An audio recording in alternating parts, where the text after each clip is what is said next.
C Joseph Vijay எனும் நான்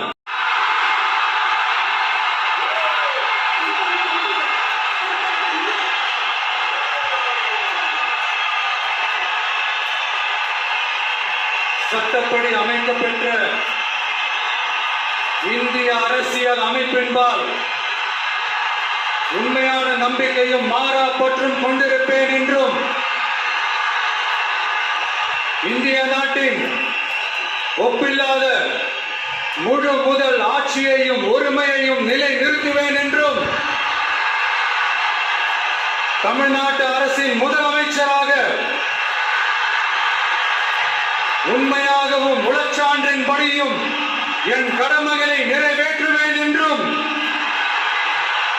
அரசியல் அமைப்பிற்கும் சட்டத்திற்கும் இணங்க அச்சமும் ஒருதலை சார்பும் இன்றி விருப்பு வெறுப்பை விலக்கி பலதரப்பட்ட மக்கள் அனைவருக்கும் நேர்மையானதை செய்வேன் என்றும் ஆண்டவன் மீது ஆணையிட்டு உறுதிமொழிகிறேன்.